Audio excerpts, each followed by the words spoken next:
Shalom Bapak Ibu. Salam sejahtera bagi kita semua. Mari kita siapkan hati kita di hadapan Tuhan. Teduhkan hati, kita berdoa. Kembali kami menghadap tahta kudus-Mu ya Tuhan. Bersyukur dalam setiap keadaan. Apapun yang terjadi dalam hidup kami, semua ada dalam pemeliharaan-Mu. Kami percayakan hidup kami ke dalam tangan-Mu, Allah sumber pengharapan kami. Terima kasih Tuhan, kehadiran-Mu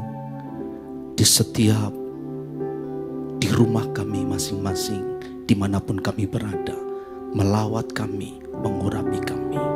Terima kasih Bapa. Di dalam nama Bapa, Anak dan Roh Kudus, dalam nama Tuhan Yesus kami berdoa. Amin. Kita naikkan pujian ini di hadapan Tuhan. Kau melepaskan semua ya Tuhan. Semuanya bagi-Mu.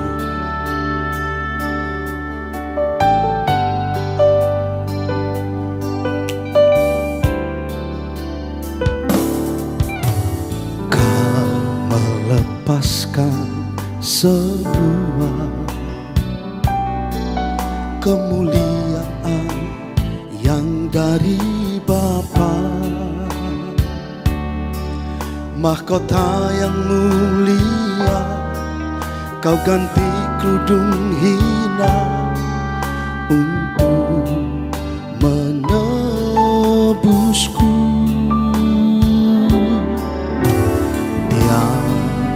Kasih seperti-Mu demi membela hidup kekalku. Darah-Mu membayarku agar jadi milik-Mu, membebaskan aku. Dengan apa akan ku balas kemurahan yang tiada batas? Sepatutnya segenap hidup bagi-Mu, semuanya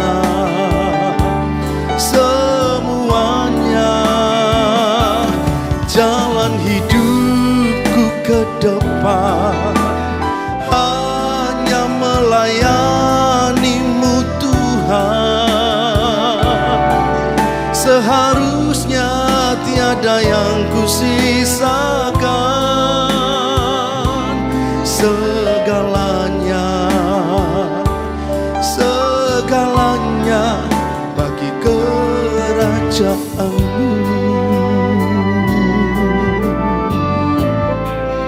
Naikkan pujian ini.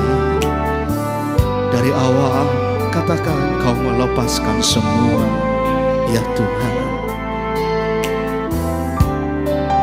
Dengan segenap hati Kau melepaskan semua kemuliaan yang dari Bapa, mahkota yang mulia Kau ganti kerudung hina untuk menebusku.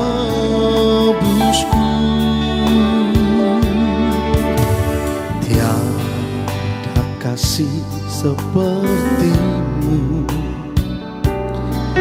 demi membela hidup kekalku. Darah-Mu membayarku agar jadi milik-Mu, membebaskan aku. Dengan apa ku balas? Dengan apa akan ku balas kemurahan yang tiada batas? Sepatutnya segenap hidup bagimu. Semuanya, semuanya, jalan hidupku ke depan hanya melayanimu Tuhan. Seharusnya tiada yang kusisakan, segalanya, segalanya bagi kerajaanmu. Dengan apa kan ku balas? Dengan apa kan ku balas kemurahan yang tiada batas? Sepatutnya segenap hidup bagimu. Semuanya, semuanya, jalan hidupku ke depan hanya melayanimu Tuhan. Seharusnya tiada yang kusisakan, segalanya, segalanya bagi kerajaanmu. Mari sekali lagi, dengan apa ku balas? Dengan apa kan ku balas kemurahan yang tiada batas? Sepatutnya segenap hidup bagimu. Semuanya, semuanya, jalan hidupku ke depan hanya melayanimu Tuhan. Seharusnya tiada yang kusisakan, segalanya, segalanya, segalanya, segalanya, segalanya, katakan segalanya, segalanya, segalanya bagi kerajaanmu.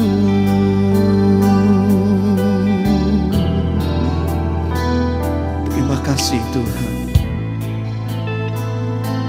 Terima kasih Tuhan. Kami datang Tuhan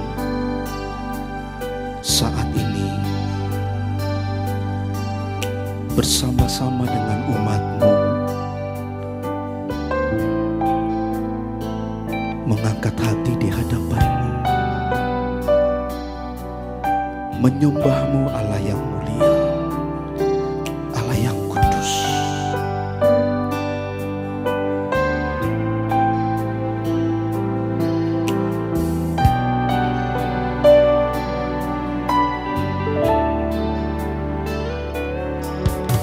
Saat ini ku datang Tuhan ke perjamuan kudus-Mu. Aku mau merenungkan keagungan kasih-Mu.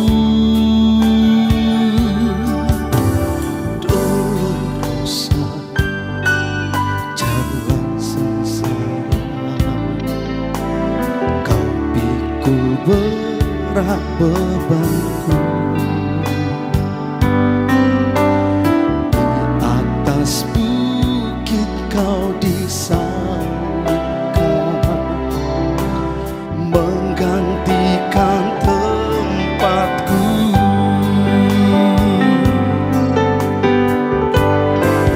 Katakan Golgota, Golgota, darah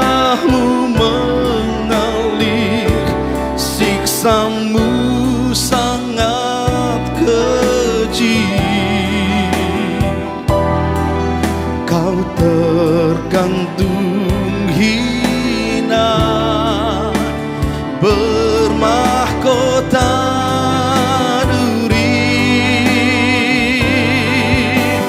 Golgota, mesbah korbanmu, bukti kasih sempurna. Kau hapus dosaku, kau beri keselamatan,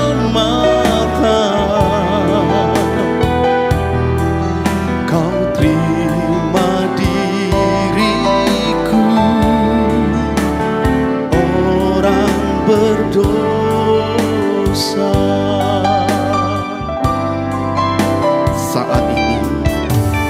Saat ini ku datang Tuhan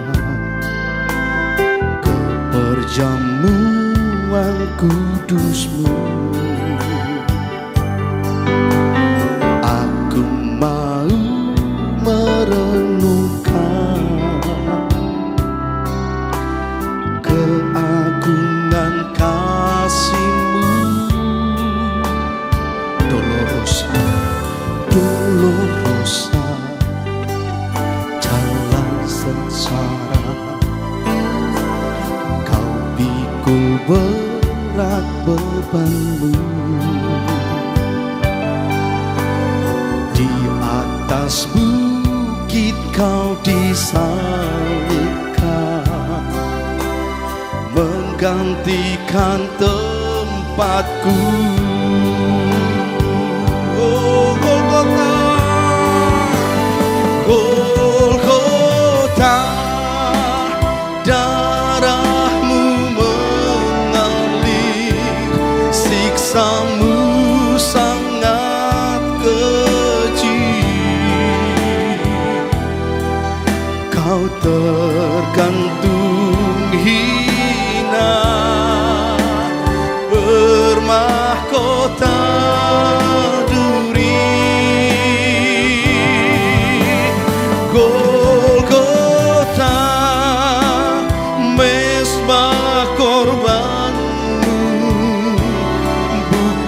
kasih sempurna.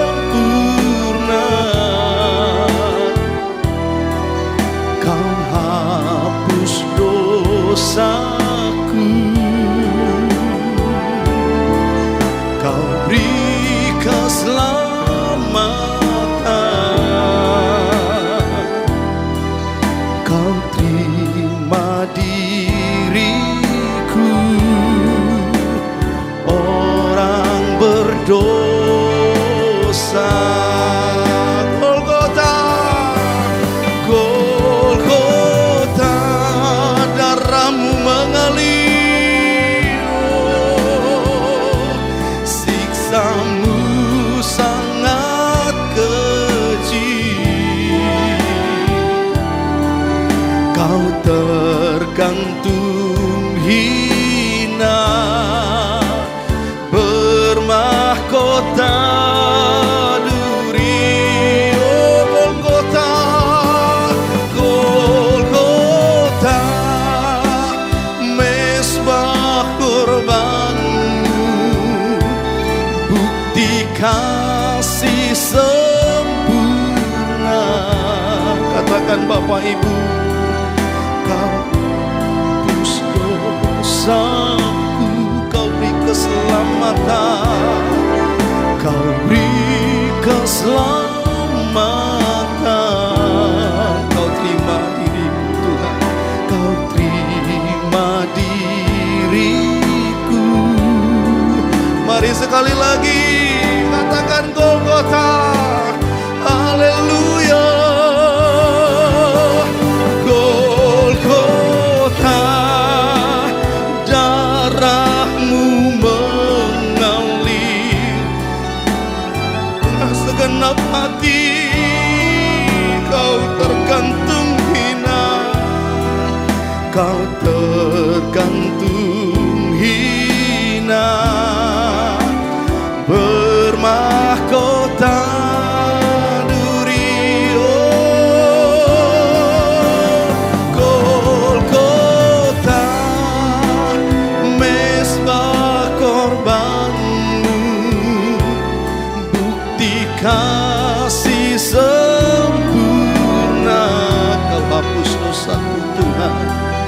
Kau hapus dosaku, Kau beri keselamatan, Kau terima diriku,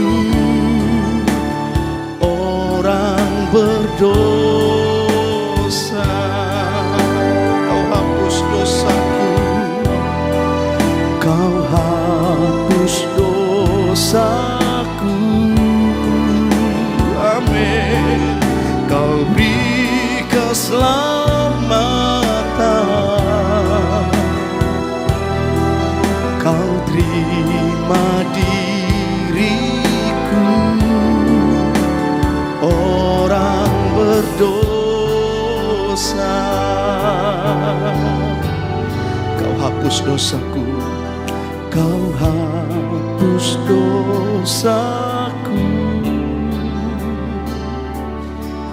Kau beri keselamatan. Haleluya. Kau terima diriku, orang berdosa.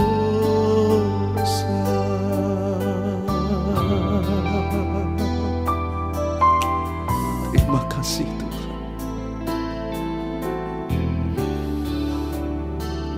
Terima kasih buat pengampunan-Mu.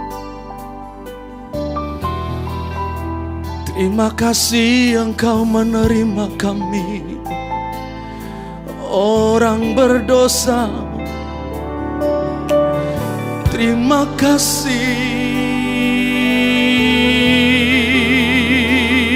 Yesus,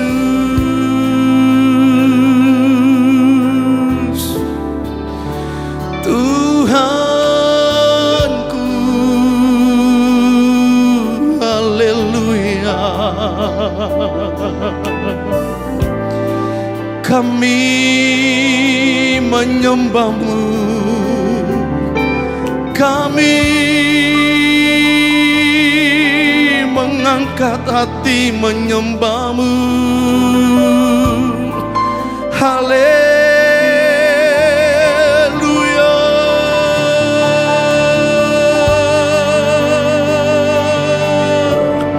Terpuji nama-Mu Tuhan, terpuji nama-Mu di atas segala nama.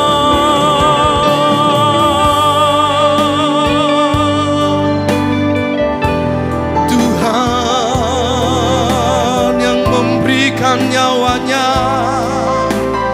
bagi sahabat-sahabatnya. Terima kasih Tuhan,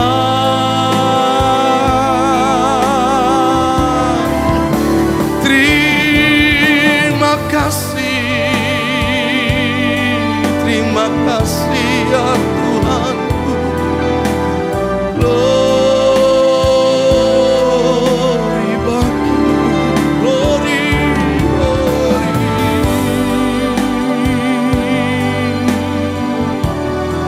Haleluya, haleluya, haleluya. Syukur Tuhan, syukur bagi-Mu. Syukur Tuhanku, Kau datang selamatkan jiwaku. Haleluya. Terima kasih.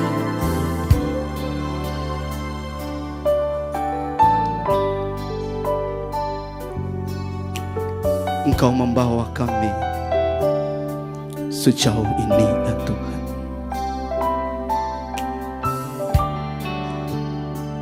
Engkau bawa kami, Engkau membawa kami di jalan salib. Haleluya.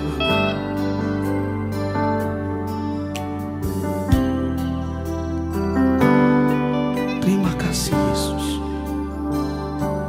Kau bawa aku di jalan salibmu. Kau ajar melangkah di jejak hidupmu. Perjuangan yang telah kau lakukan, pengorbananmu demi kemenangan.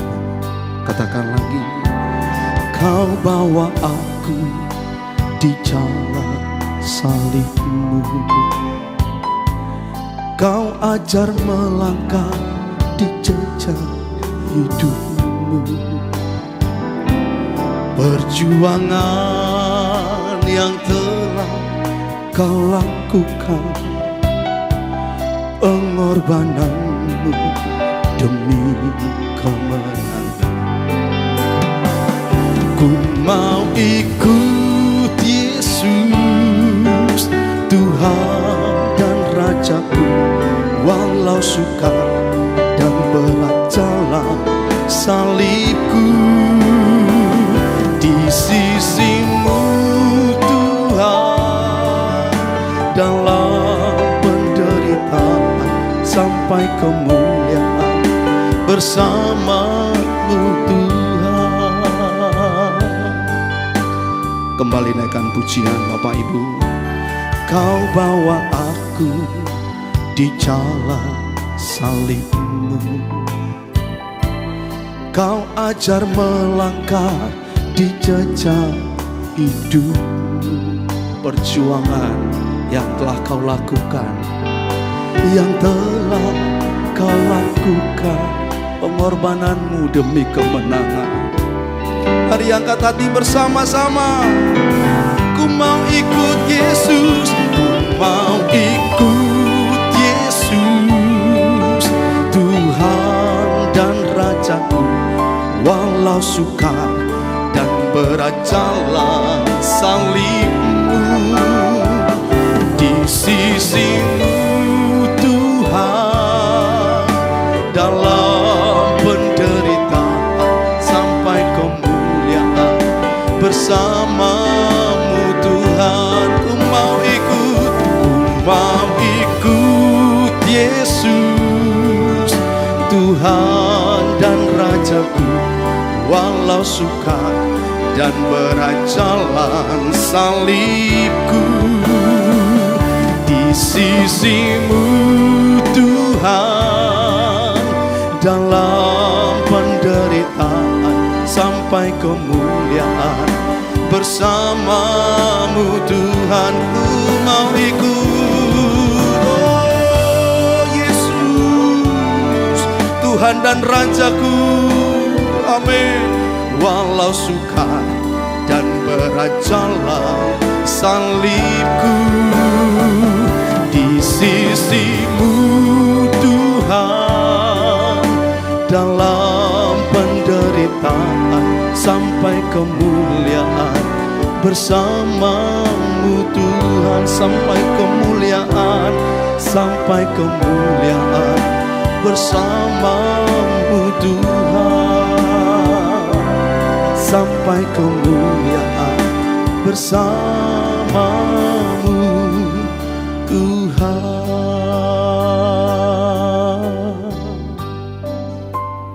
Kita siapkan hati kita bersama-sama mendengarkan firman Tuhan Bapak Ibu.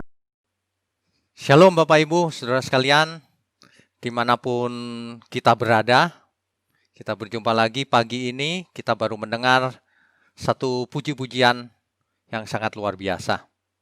Sebentar lagi kita akan mendengarkan firman Tuhan. Untuk itu, mari kita siapkan hati dan mari kita berdoa. Bapa yang di surga, terima kasih Tuhan. Di segala situasi apapun yang terjadi, Tuhan beserta kami. Pagi ini kami mau mendengar firman-Mu, agar setiap kami mengerti dengan benar bahwa kami adalah anak-anak Bapa di surga, yang mempunyai tanda khusus di dalam hidup kami. Berkati setiap kami agar kami mengerti, sehingga hidup kami berbuah-buah. Pakai mulut hamba-Mu untuk menyampaikan kebenaran ini. Hanya di dalam nama Tuhan Yesus kami berdoa. Amin. Amin. Baik, Bapak Ibu sekalian, kita akan buka firman Tuhan dari nas Alkitab, dari kitab Wahyu. Kita baca dahulu Wahyu pasalnya yang ke-14, dari ayat 1 sampai ayat 5. Pagi ini kita akan membaca beberapa ayat, bahkan agak banyak ayat, agar pagi ini pengertian kita begitu mendalam. Ya, oke, baik, kita bacakan Wahyu pasal 14 ayatnya yang pertama. Dan aku melihat sesungguhnya anak domba berdiri di Bukit Sion, dan bersama-sama dengan dia 144.000 orang. Dan di dahi mereka tertulis namanya dan nama Bapaknya. Namanya itu adalah nama Tuhan Yesus. Nama Bapaknya itu adalah nama Allah Bapa di surga. Bapak Ibu tentu ingat kalau kita baca Alkitab, janganlah segala sesuatu dianggap harafiah. Sebab kalau ini dianggap harafiah, maka di dahi semua kita harus ditulis nama Yesus dan nama Bapa. Tentu saja bukan itu maksudnya. Kita lanjutkan dahulu ayat kedua. Dan aku mendengar suatu suara dari langit, bagaikan desau air bah, dan bagaikan deru guruh yang dahsyat. Dan suara yang kudengar itu seperti bunyi pemain-pemain kecapi yang memetik kecapinya. Yohanes melihat suatu penglihatan di surga. Ini ada hal yang sangat penting yang kita harus mengerti. Ayat ketiga, mereka menyanyikan suatu nyanyian baru di hadapan tahta dan di depan keempat makhluk dan tua-tua itu. Dan tidak seorang pun yang dapat mempelajari nyanyian itu selain daripada 144.000 orang yang telah ditebus dari bumi itu. Kita harus ingat selalu bahwa angka-angka di kitab Wahyu ini merupakan lambang. Jangan diartikan harafiah. Sebab kalau diartikan harafiah, maka yang selamat jumlahnya hanya 144.000. Tentu saja tidak demikian. Ini adalah lambang. Ya. Oke, kita lanjutkan dulu ayat keempat. Mereka adalah orang-orang yang tidak mencemarkan dirinya dengan perempuan-perempuan, karena mereka murni sama seperti perawan. Mereka adalah orang-orang yang mengikuti anak domba itu. Nah, ini ciri-cirinya.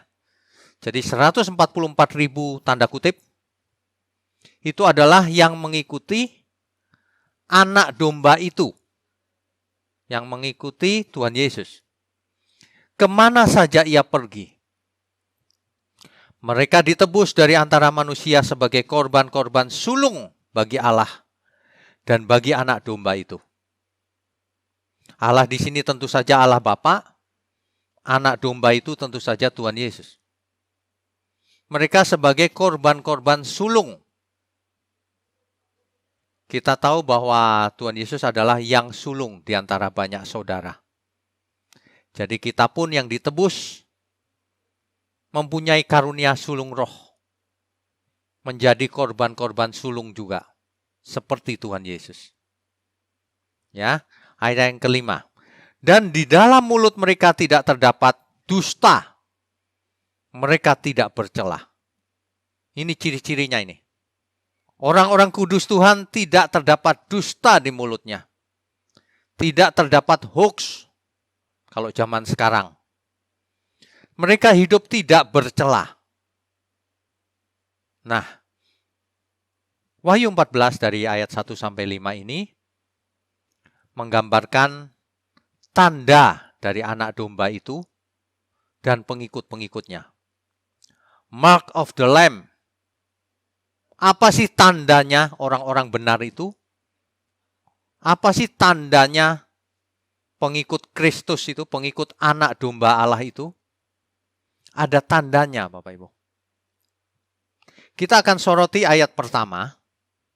Ya.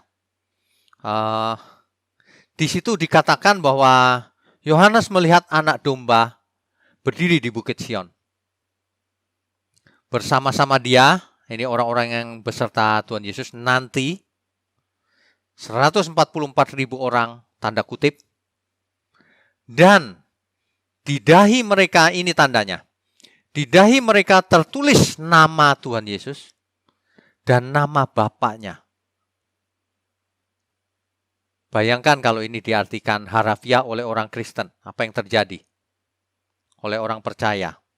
Di dahinya akan ditato nama Bapa di surga dan nama Tuhan Yesus. Atau di dahinya kalau lagi ngetren chip sekarang dipasang chip, tapi tulisan di dalam chip itu adalah nama Allah Bapa dan nama Tuhan Yesus. Atau hanya ditulis pakai spidol. Tentu saja bukan itu maksudnya. Demikian juga dengan nanti kalau kita baca ayat ke-6 dan seterusnya,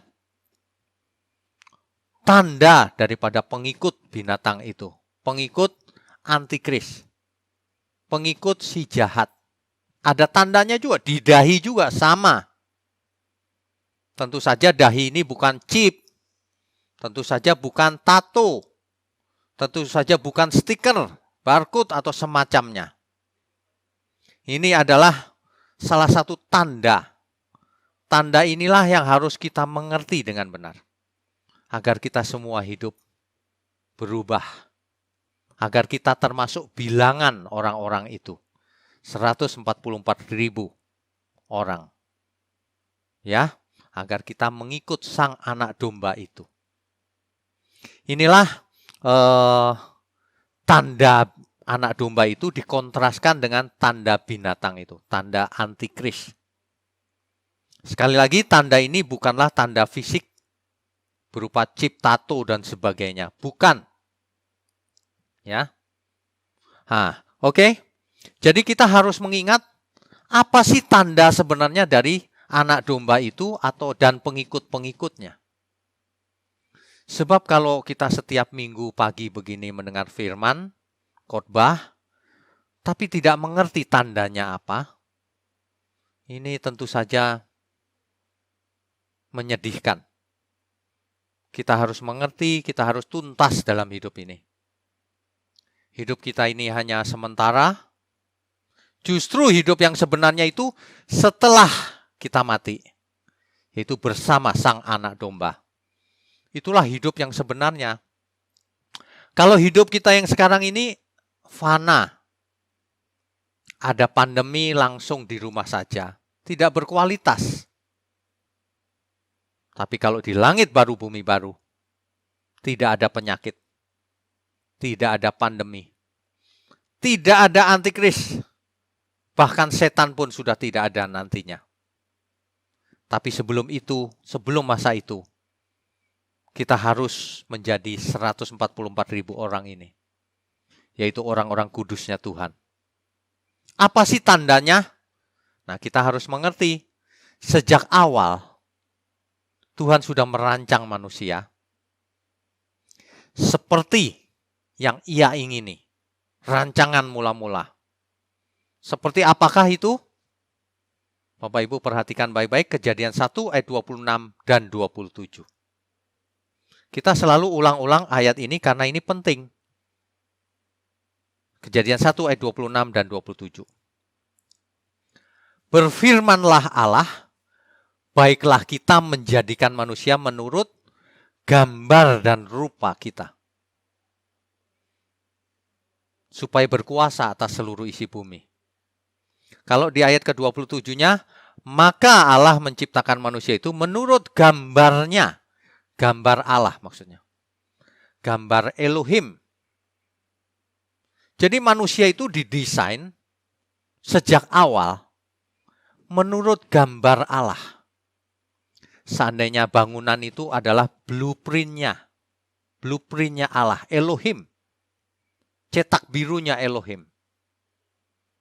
Jadi dari awal desainnya sudah luar biasa. Tentu ada tanda-tandanya atau ciri-cirinya. Ya. Nah, the image of God, imago Dei, gambar Allah ini. Tanda-tandanya apa sih? Kalau manusia diciptakan menurut gambar Allah ini, kita harus ingat lagi Kejadian 2 ayat 7. Kejadian 2 ayatnya yang ke-7.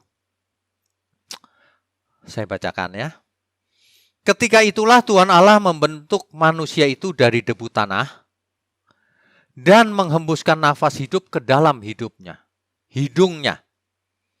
Demikianlah manusia itu menjadi makhluk yang hidup. Saya perlu ingatkan kepada kita semua bahwa nafas hidup nesyamah yang dihembus ke dalam hidung manusia itu tentu saja ini bermaksud bukan udara yang dihembus.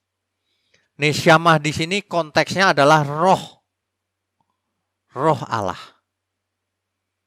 Roh yang berasal dari Allah. Manusia itu diciptakan luar biasa.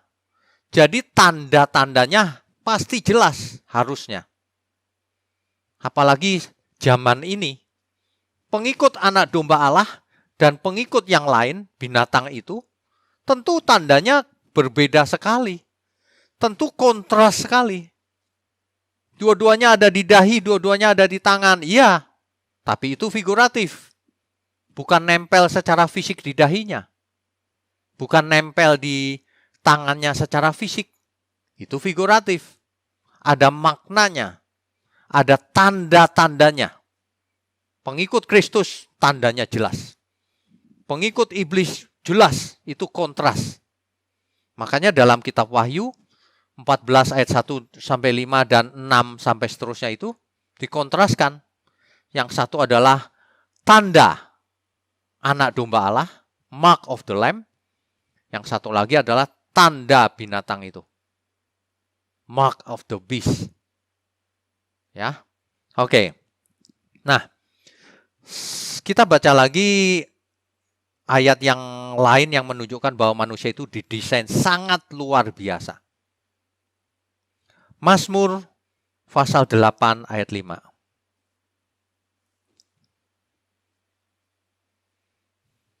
Namun engkau telah membuatnya hampir sama seperti Allah. Hampir sama seperti Allah. Dan telah memahkotainya dengan kemuliaan dan hormat. Masa sih Pak hampir sama seperti Allah? Ini yang berkata pemazmur, ini Alkitab. Alkitab tidak bisa salah. Allah di situ teks aslinya Elohim.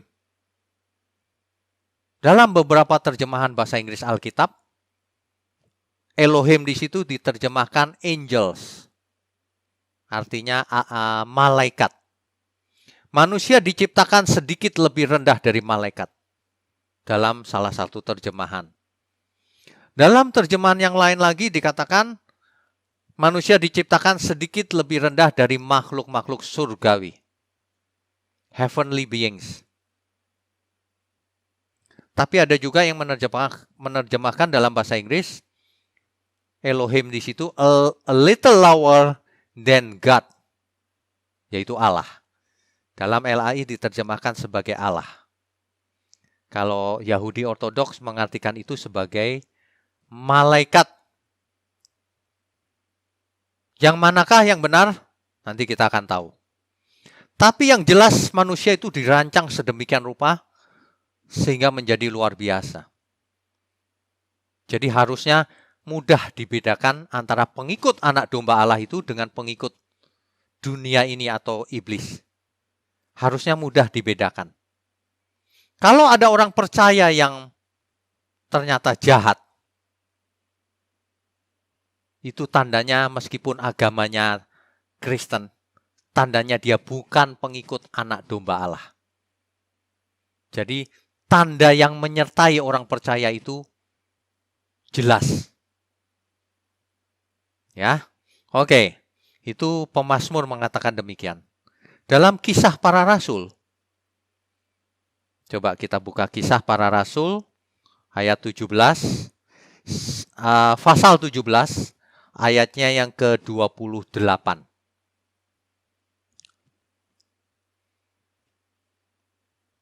Saya bacakan. Sebab di dalam Dia kita hidup, kita bergerak, kita ada. Seperti yang telah juga dikatakan oleh pujangga-pujanggamu, sebab kita ini dari keturunan Allah juga. Keturunan Allah. Theos, keturunan Theos. Kenapa disebut keturunan? Tentu saja jangan berpikir harafiah. Dilahirkan secara fisik, bukan. Kita ingat Kejadian 2 ayat 7 tadi. Dihembus roh Allah. Manusia itu dilahirkan, tanda kutip, oleh Allah. Karena rohnya berasal dari Allah Bapa. Ia Bapa segala roh. Ya. Jadi pengertian pemazmur tadi harusnya lebih rendah dari Allah. Little lower than God. Malaikat gak cocok, di perjanjian baru diulang. Keturunan Allah. Ya, lebih cocok. Tapi nggak apa-apa kalau ada pengertian yang berbeda, silakan. Tapi intinya adalah manusia diciptakan sangat luar biasa. Apalagi setelah kita sampai ke perjanjian baru. Kita semua dituntut untuk menjadi sempurna. Bukan hanya baik-baik saja. Kalau hari ini kita ada di rumah dan sekarang sudah mulai terbuka, perlahan-lahan PSBB akan dilepas. Bapak Ibu harus selalu ingat, jangan lupa diri, jaga kesehatan, tubuh kita bait Roh Kudus, hidup kudus, lakukan segalanya untuk kemuliaan Tuhan. Ya. Rasul Paulus menulis tanda orang benar itu, ciri-cirinya, itu jelas. Di Filipi 2 ayat 5.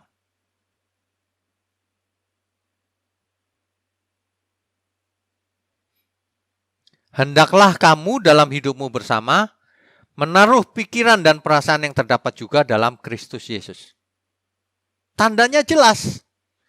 Pengikut anak domba itu, kemanapun ia pergi, orang percaya ikut, itu artinya bukan mengikut secara fisik, tapi itu mengikuti seluruh keinginan Tuhan, pikiran dan perasaan Tuhan. Makanya Rasul Paulus mengerti, ditulis dalam Filipi 2 ayat 5. Ini kalau dalam bahasa yang lugas, to the point, itu begini. Berpikirlah seperti Kristus berpikir. Dan berperasaanlah seperti Kristus berperasaan. Sebenarnya begitu. Nah, kalau kita mengikut Yesus kemanapun ia pergi, bukan ketika lagi suka saja, dalam suka dan duka. Meskipun lewat lembah kekelaman, kemana saja kita tetap ikut Tuhan Yesus. Ke Golgota kita ikut. Kemana saja kita ikut. Itu pikiran perasaan kita pun mengikut Tuhan Yesus kemanapun ia pergi. Artinya cara berpikir kita, cara berperasaan kita harus sama persis yang Tuhan inginkan. Ini salah satu tanda. Tanda kalau kita mengikut Yesus terus, cara berpikirnya seperti itu. Cara berperasaannya seperti Yesus, seperti Tuhan Yesus. Itulah sebabnya konteks ayat Wahyu tadi berhubungan dengan kitab Ulangan tentang Shema. Bahwa jangan lupa Tuhan kita itu cuma yang itu loh ya, cuma satu yang itu. Bukan yang lain. Jangan kamu ikut yang lain. Nanti kamu seperti dia. Seseorang yang ikut setan, sifatnya seperti setan. Seseorang ikut ajaran yang palsu, hidupnya menurut ajaran yang palsu itu. Seseorang punya idola si A, nanti hidupnya seperti si A itu. Makanya Allah kita Allah yang cemburu. Supaya kita jangan lari ke Allah yang lain. Ke sesembahan yang lain. Ke idola yang lain. Idola, sesembahan atau berhala ini bisa berupa fisik, bisa berupa non-fisik. Di pikiran adanya. Makanya orang percaya yang masih banyak keinginan. Banyak berhala di pikirannya sebenarnya. Meskipun dari mulutnya keluar aku percaya Yesus. Meskipun dalam mulutnya aku cinta Yesus. Tapi berhalanya banyak. Tandanya pengikut anak domba Allah itu cara berpikirnya sama dengan sang anak domba. Berperasaannya juga sama. Makanya kalau kita lihat, kita harus introspeksi diri apakah aku sudah mengikut sang anak domba. Apakah kita sudah mempunyai tanda dari anak domba itu? Mark of the Lamb. Apakah kita sudah memiliki tanda itu? Ya. Nah, tanda ini kemanapun kita pergi akan dapat dilihat orang. Kalau Kitab Wahyu mengatakan tanda itu ada di dahimu. Ada nama Bapa, ada nama anak. Maksudnya orang nggak akan lihat di dahi kita ada nama itu figuratif. Tetapi orang akan melihat bagaimana cara berpikir kita. Kita hidup menurut filosofi siapa, ajaran siapa. Yang kita pikirkan itu seperti Tuhan Yesus berpikir atau tidak. Orang akan melihat. Orang akan melihat perasaan kita bagaimana. Meresponi orang yang berdosa, meresponi dunia ini, meresponi mamon. Orang akan melihat. Nah, itulah tanda-tandanya. Jadi kalau ada orang yang mengatakan bahwa hati manusia tidak bisa diketahui, pikiran tidak bisa dibaca, bisa. Sebenarnya bisa sekali. Lewat mana? Tuhan Yesus mengatakannya secara tidak langsung. Bukan apa yang masuk yang menajiskan seseorang. Tetapi yang keluar dari mulut seseorang itulah yang menajiskan.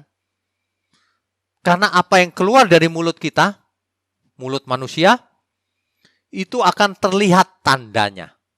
Apa yang ada di hatinya. Dari mulut seseorang kita akan tahu apakah ia pengikut sang anak domba, termasuk bilangan orang-orang kudus Tuhan, atau ia mengikut sang binatang yang di mulutnya ada hujatan-hujatan, yang di mulutnya terdapat dusta, hoax kalau zaman sekarang, yang di mulutnya keluar cacian-cacian, yang sukanya menyerang orang, membuli orang. Perasaannya terbaca dari mulutnya. Perasaan manusia terbaca, pikirannya terbaca juga. Dari tulisan-tulisannya di medsos. Dari caranya ia bicara. Kalau pendeta dari caranya ia khotbah. Isi hati seseorang bisa diperhatikan, bisa diketahui. Lewat apa yang dibicarakannya, lewat apa yang ditulisnya, lewat jempolnya ngetik apa, lewat bagaimana ia berinteraksi dengan sesama, dapat dilihat. Jadi hati-hati. Itulah sebabnya kita tidak boleh menjadi sandungan bagi sesama kita. Kalau kita mau mengikut anak domba Allah itu, tanda itu harus kita kenakan di dahi dan di tangan. Di dahi maksudnya pikiran kita secara penuh harus memikirkan apa yang dipikirkan Tuhan, sang anak domba. Sehingga seluruh hidup kita ini bergulir sama persis seperti yang Tuhan inginkan. Nah, tentu saja ini tidak mudah, ya. Tapi itulah tandanya orang benar. Mark of the Lamb. Tanda-tanda pengikutnya juga sama. Ya. Tanda binatang itu jelas. Dia melawan Kristus. Kalaupun dia mengaku orang percaya, sifat-sifatnya, karakternya kelihatan bahwa meskipun dia orang percaya, di balik itu ada serigala, ada iblis, ada kegelapan. Sebab ia mengutarakan banyak hal yang bukan memberkati, memperkeruh suasana. Bukan mencari kebenaran, malah ribut sendiri di internet. Kata-katanya tidak sopan, kasar. Bahkan kalau mau jujur ya, jangan-jangan hidupnya juga tidak jujur. Ada banyak sekali kejahatan yang dilakukan, cuma tidak jujur saja. Tapi Tuhan tahu. Kalau kita tidak tahu, tapi Tuhan tahu. Makanya kita semua harus takut sekali berbuat dosa. Jangan kita berbuat dosa karena Tuhan pasti tahu. Jangankan Tuhan, sesama kita yang peka tahu. Dari bagaimana kita bersikap setiap hari, orang akan melihat ini orang benar atau ini pengikut setan sebenarnya, meskipun orang percaya. Sebab kekristenan belum tentu, orang Kristen belum tentu benar.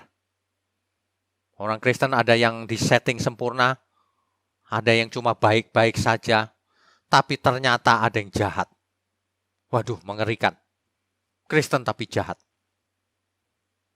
Ya, ini faktanya. Jadi tanda ini diungkapkan dengan berbahasa, dengan berbagai cara di Alkitab. Ada ayat yang mengatakan engkau kitab yang terbuka, buku yang terbuka, yang dibaca semua orang. Tulisan-tulisannya akan dibaca semua orang. Ini sama dengan tandanya. Kamu akan dibaca semua orang. Tanda-tanda hidup kita itu. Hidup kita itu akan dilihat banyak orang. Makanya dalam hidup ini sebenarnya kita sedang ikut pertandingan yang diwajibkan. Di mana ada banyak saksi yang mengelilingi kita. Itulah kita disoroti sebenarnya. Diteropong. Apakah kita memiliki tanda sang anak domba atau tanda dunia ini atau tanda sang binatang itu atau tanda antikris atau tanda sang penghujat. Banyak orang menghujat Tuhan melalui perbuatannya, tidak hormat sama Tuhan. Ini sangat mengerikan.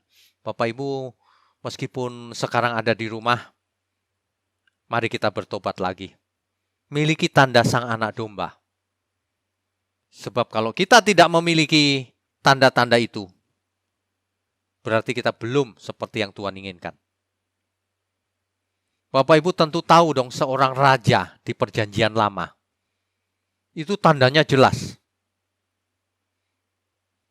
Sebelum ia sampai ke lokasi pun orang sudah tahu. Mengapa? Ada aroma, wangi-wangian yang dikenakan pada seluruh jubahnya. Maka orang akan mencium, ini wangi semerbak yang luar biasa. Ini pasti si raja, sang raja. Atau ini pasti si A, si B. Dikenali melalui aromanya. Nah, aroma ini tentu saja figuratif yang saya maksud. Sama hidup kita itu aromanya bisa dicium oleh banyak orang, terutama orang-orang yang dekat dengan kita. Istri, anak, orang tua, saudara-saudara. Semuanya bisa mencium aroma kita. Bayangkan kalau mengaku percaya tetapi ketika aromanya dicium, wah ternyata baunya bukan bau surgawi. Harusnya setiap orang memancarkan aroma surgawi. Seperti dekat Tuhan. Bapak Ibu tahu kalau seseorang berbuat dosa, lalu minta ampun dan diampuni. Betapa ia bersyukur. Bayangkan kalau dekat kita lalu kita hakimi dia. Kita nggak seperti Tuhan Yesus. Kita harus ampuni siapa saja yang mau minta ampun. Bayangkan kalau seseorang bertobat karena diampuni. tentu dia seperti ketemu Tuhan. Kalau kita bisa seperti itu, nanti orang akan melihat ini seperti pasti ini pengikut Kristus. Hidup ini cuma sekali, jangan sampai dipakai untuk tidak mengikut Tuhan Yesus. Dalam perjanjian baru diringkas, seluruh hukum diringkas menjadi satu saja. Satu itu mengasihi Tuhan dengan seluruh yang ada pada kita, dan mengasihi sesama seperti mengasihi diri sendiri. Itu satu hukum, gak bisa dilakukan hanya separuh. Dan kalau seseorang tidak mengasihi Tuhan, ia terkutuk. Nah, inilah inti dari semua hukum. Intinya cuma dua sebenarnya. Seseorang hidup mau mengikut sang anak domba, tentu saja dengan tanda-tanda yang nyata, atau tidak. Kalau tidak, tanda-tandanya jelas juga. Di dalam Imamat 20 ayat 7 sampai 26, di situ dikatakan, kuduslah kamu sebab aku kudus. Nah, kan kita ingat jadi mark of the lamb tadi. Tidak ada dusta di mulutnya. Ia hidup tak bercacat, tak bercela. Itu sebenarnya hidup kudus artinya. Ya. Dalam 1 Petrus 1 ayat 16. Coba kita baca ya. 1 Petrus 1 ayat 16. Sebab ada tertulis, Bapak Ibu harus tahu kalau kita sedang membaca ada kalimat sebab ada tertulis, itu artinya tertulis dalam kitab suci. Kitab suci yang mana? Perjanjian lama. Karena waktu perjanjian baru ini ditulis, tentu saja perjanjian baru belum ada, yang ada perjanjian lama. Sebab ada yang tertulis, kuduslah kamu sebab aku kudus. Yaitu tadi, Imamat 20 ayat 7 dan 26. Tanda-tanda pengikut sang anak domba itu hidupnya kudus. Tak bercacat, tak bercela. Dalam segala hal. Jadi, kembali lagi, Allah itu pencemburu. Bukan apa-apa. Supaya kita selamat. Supaya kita tidak mengikut yang lain. Nanti cawan murka Allah ditumpahkan. Nanti Tuhan marah. Kenapa? Supaya kita tidak ikut yang lain. Sebab kalau kita ikut yang lain, seseorang yang mengikut yang lain, ia akan mengalami perubahan juga. Sifatnya, karakternya, cara bicaranya, hidupnya, cara memandang sesamanya. Ia akan seperti junjungannya, idolanya, berhalanya. Kalau berhalanya itu matre, pengikutnya pasti matre. Itulah sebabnya firman Tuhan selalu dengan berbagai kalimat sebenarnya mau memisahkan kita kepada kesesatan. Mau menyelamatkan kita. Mau mengeluarkan kita dari dunia ini. Dunia yang sudah rusak ini. Itu sebenarnya. Makanya kuduslah kamu sebab aku kudus. Di dalam perjanjian baru ini lebih hebat lagi Bapak Ibu sekarang. Hari ini, zaman ini luar biasa. Kita belum sempurna, tetapi Roh Kudus sudah menyertai kita. Sudah berusaha membimbing kita. Tinggal kitanya yang mau dibimbing atau tidak. Tinggal kitanya mau dibentuk atau tidak. Hari ini kita mesti ingat. Kuduslah kamu sebab aku kudus. Roh Kudus sudah masuk dalam diri kita. Jadi kita harus mengerti Roh Kudus seolah-olah berkata begini, kuduslah kamu, sebab aku kudus. Hidup tak bercacat, tak bercela. Itu ciri-ciri kudus. Aku mau ikut Tuhan Yesus kemanapun engkau pergi. Dalam segala hal. Pikiranku, perasaanku, hidupku. Aku mau persembahkan bagi Tuhan. Tidak ada berhala yang lain. Ini hanya satu. Mark of the Lamb. Jadi kalau orang melihat hidup kita, harusnya orang melihat tanda sang anak domba. Tanda bahwa kita itu pengikut sang anak domba. Aromanya jelas, aroma surgawi. Karakternya jelas, apapun yang dilakukan, lakukan untuk Tuhan. Bapak Ibu harus belajar, meskipun di rumah saja. Ayo, jangan malas. Jangan gunakan waktu ini sia-sia, jangan buang-buang waktu. Meskipun kita PSBB di rumah, dengarkan firman Tuhan. Setiap hari cari Tuhan. Renungkan firman Tuhan baik-baik. Setiap pagi cari Tuhan. Belajar firman. Renungkan. Lakukan. Coba praktek mulai sekarang. Jangan banyak teori. Mulai dari saudara-saudara kita. Ayo terbeban. Ayo yang banyak berkat. Kita itu diberkati supaya jadi berkat, bukan supaya dikantongin sendiri. Ayo, bagi berkat. Ada banyak sekali orang-orang yang hidup dalam kesulitan hari ini.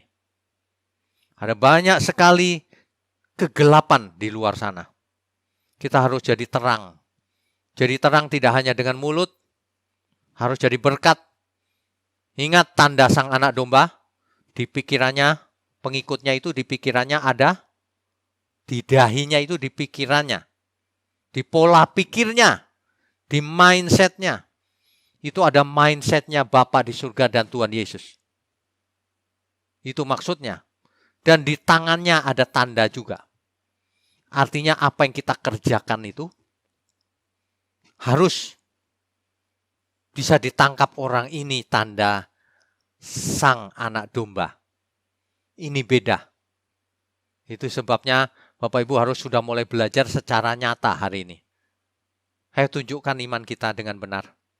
Iman kita itu kalau ditunjukkan dengan benar, orang akan menangkap. Ini dia tandanya pengikut sang anak domba Allah. Dalam situasi yang sulit begini, kita punya banyak kesempatan untuk menolong orang. Untuk menyebarkan aroma surgawi. Untuk memperlihatkan tanda-tanda surgawi.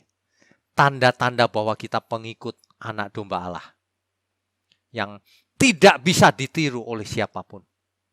Tidak bisa. Orang bisa berbuat baik. Tapi tanda yang satu ini tidak bisa ditiru. Sebab tandanya adalah nama Bapa di surga dan nama Tuhan Yesus. Pola pikir kita harus seperti Kristus. Tidak hanya baik. Makanya jangan hitung-hitungan sama Tuhan. Bagi Bapak Ibu yang masih menganut teologi kemakmuran, cepat bertobat, waktunya tidak banyak. Masa memberi perpuluhan aja minta balik lagi 100 kali lipat. Ini aneh loh ajaran ini. Kita berikan berapapun ke Tuhan, tidak pantas kita minta lagi. Bahkan seluruh hidup kita berikan ke Tuhan, tidak bisa lunas. Bertobatlah. Sampai kapan tidak mau bertobat? Kita harus fokus kepada tanda sang anak domba ini. Kalau mau benar-benar ikut sang anak domba kemanapun ia pergi. Ya, Tuhan sangat khawatir kalau kita menjadi seperti yang lain.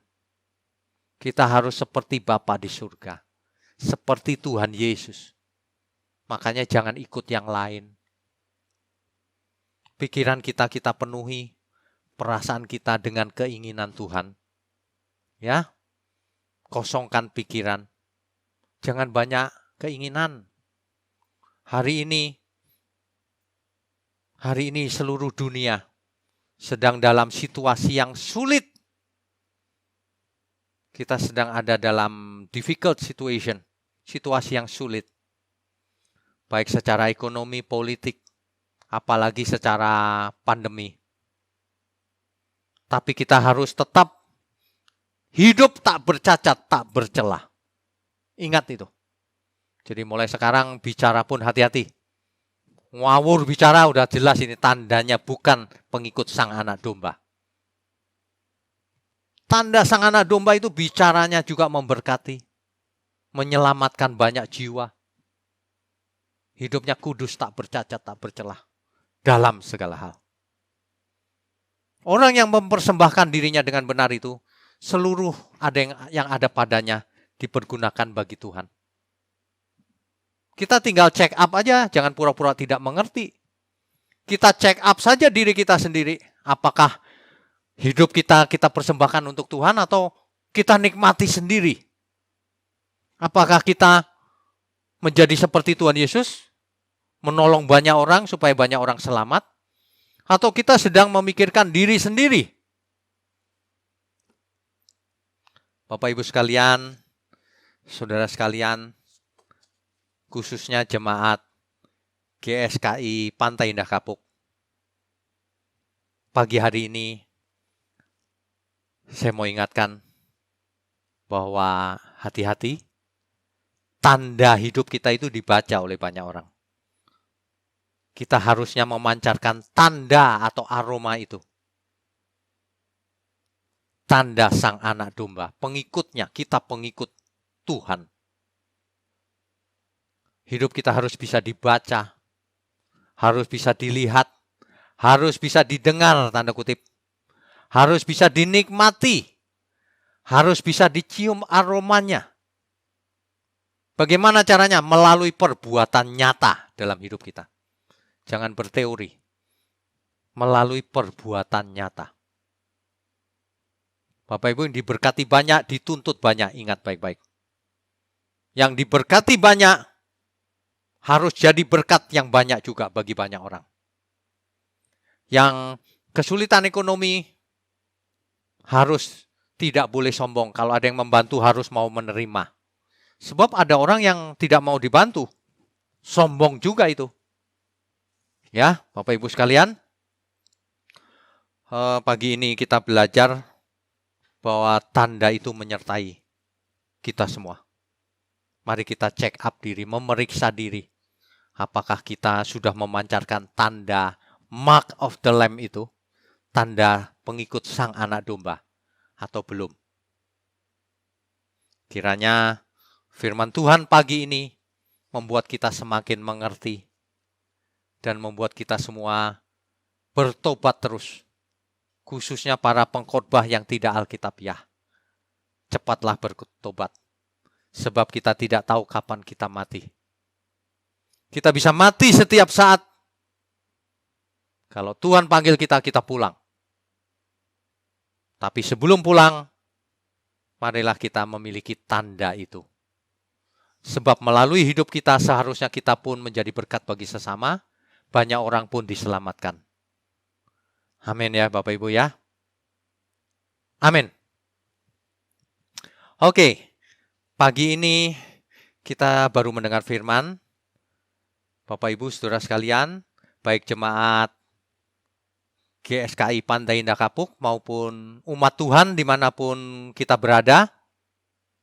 Kiranya firman ini tidak hanya direnungkan, tetapi mari kita hidupi bersama-sama.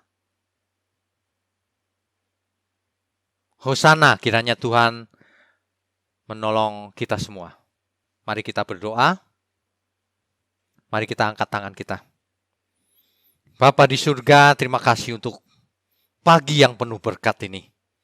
Pagi yang penuh dengan kebenaran firman-Mu. Ampuni segala kesalahan kami, Tuhan.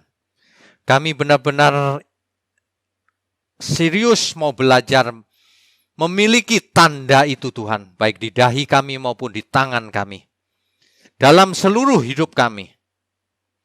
Hamba berdoa untuk seluruh jemaat Pantai Indah Kapuk, GSKI Pantai Indah Kapuk, dan seluruh umat Tuhan dimanapun berada yang mendengar program ini. Baik live maupun offline nanti di YouTube. Kiranya Tuhan berkati mereka, Tuhan cerahkan pikiran mereka. Bapak Ibu sekalian, sebelum kita sudahi, mari kita terima berkat yang turun dari surga. Segala berkat, baik berkat jasmani, berkat rohani, turun dari Bapa kita di surga. Dari Tuhan Yesus Kristus, dalam persekutuan dengan Roh Kudus, yang memimpin kita semua dalam seluruh kebenaran. Kepada seluruh kebenaran yang lengkap. Mulai hari ini, pagi ini, sampai selama-lamanya. Haleluya, semua yang percaya katakan, amin. Amin Bapak Ibu. Sampai jumpa lagi.